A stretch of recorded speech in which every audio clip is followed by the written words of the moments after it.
So I'd like to talk about an interesting circuit configuration, really more of a device again. But you might say, well, there's one or two things about this device that you might look at. Now, this is a pFET device. And in fact, if you look at this pFET circuit, for those who have looked at other circuits before, it looks like the front end of a current mirror. You're thinking, well, that's kind of interesting and maybe very straightforward. But let's take a look at how the circuit behaves. And so we're going to talk about what is the voltage across it and what is the current that you're going to get measured out of it. So that's basically going to be right here.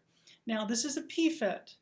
So please remember, we're dealing with voltages that are going down from its well voltage. Well, this one's going to be a little bit interesting compared to some things, because what have we done here? This is really a two-terminal device, and the well and the source are tied together. Well, that means certainly that that voltage on anything for the source is gone. It also means that anything that's on the gate voltage is relative to that well or that source, and so sometimes that's a useful approach. And even anything that'd be on the drain voltage, which in this case is going to be pretty much not important, a sigma. Now, I've made an assumption there that this is my source and this is my drain.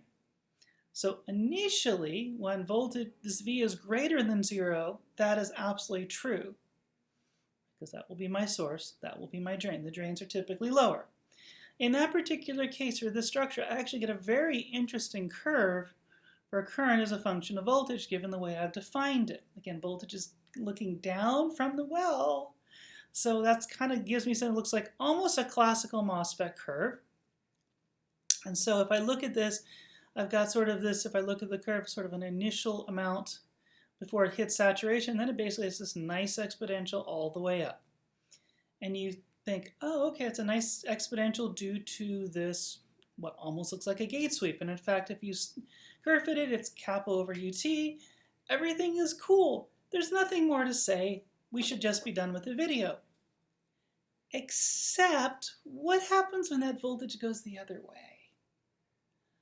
Now the conversation, you go, well, yeah, it's interesting. You're like, but wait, if it goes the other way, then that just means this gate will just make this be even less of a conducting path, and the current through the channel will get smaller and smaller. And to some extent, that's true. It does get a whole lot smaller as a result. But there's some other factors in here. One of which, remember, is again that the well and this terminal are tied together, so I actually have to account for that. So this equation's still kind of in force, but everything now, it flipped. And this 1 now disappeared, and now I've got a minus V and a kappa V here. So there is a small, actually, increase in current in the other direction. That gets to be kind of interesting.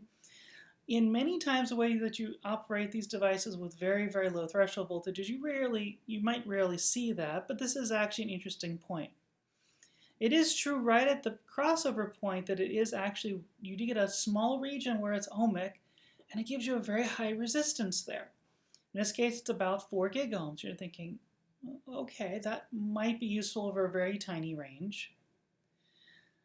But yeah, I need to definitely pay attention to both currents, because it's not just this, but it's also this current as well.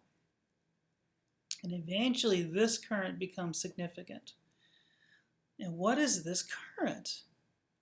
Why would I come up with an expression? Well, it turns out, remember that normally for a MOSFET, all of your junctions are considered reverse biased. Well, in this case, if I flip the signs around, let's look at the cross-section of this pFET.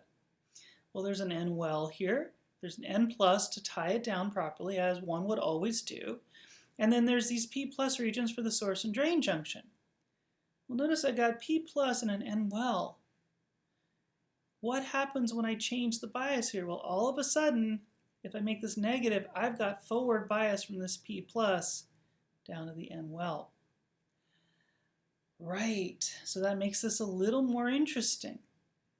It also means if I look here or here, I also have a BJT transistor, which means I could get even more amplification here. So I'm definitely going to get an interesting exponential current relationship as a function of that voltage. And in fact, it does go exponential here.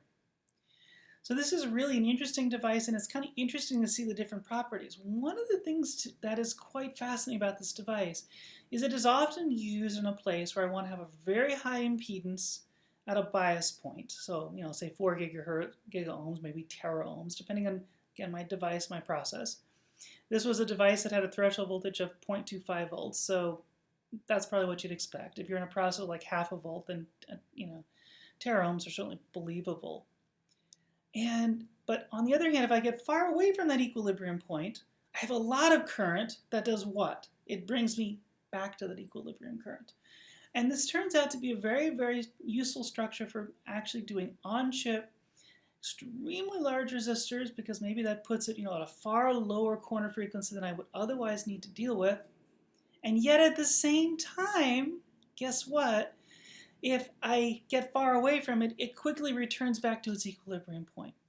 This is a really fascinating element. The core concept of that structure was originally, to the best of my knowledge, figured out originally by Tobi Delbruck as part of an adaptive photoreceptor. It is a circuit element that is used as a core element in neural sense amps to kind of get the low frequency bias right, but get a good gain operation in the range and the wide range that you care about.